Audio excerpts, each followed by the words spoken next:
In this example on simultaneous equations, we're taking a look at interpreting simultaneous equations geometrically. So to start with, we've got this example here where we're asked to interpret the following geometrically. So we've got two equations to start with. We've got y equals x squared minus 3x and y equals x minus 4.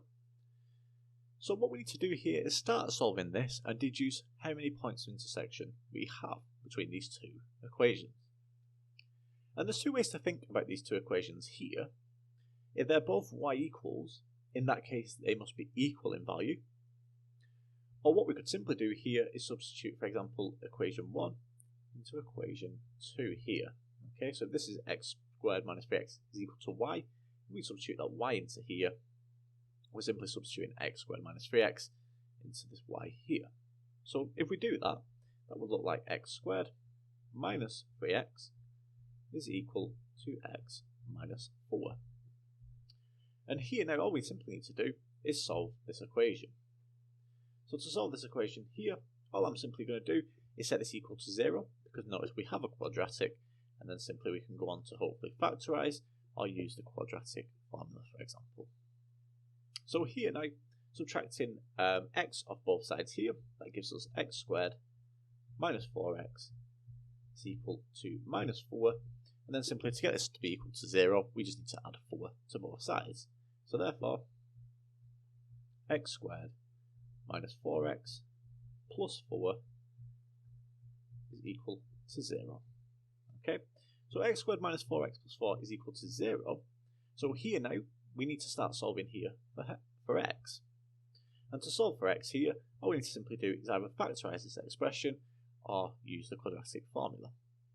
Well, in this case, this does simply factorise.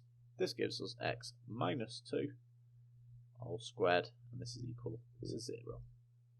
And if we think about this, this just gives us one solution. We have x equals 2.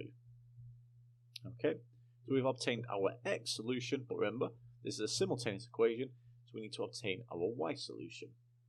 And in that case, we can substitute x equals 2 into either equation 1 or equation 2.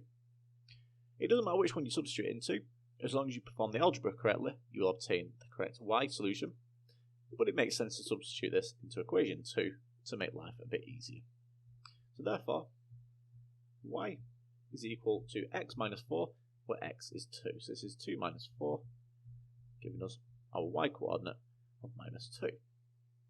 So what we've deduced here is that we have one point of intersection, and that's 2 minus 2. Okay, and we can actually visualize this by doing a sketch. And in this case, what we've obtained here is the equation of x squared minus 3x. That's this one in blue here. So let's just note that. So the one in blue here, that's y equals x squared minus 3x. And the line in black pen here is simply my linear equation here of y equals x minus 4. Okay, and if we notice here, they simply touch at this one point here, which means this is a tangent. Okay, so as they only have one point of intersection, it simply means it's in a tangent to the curve there. Okay, so that gives us the solution to our example on interpreting simultaneous equations geometrically.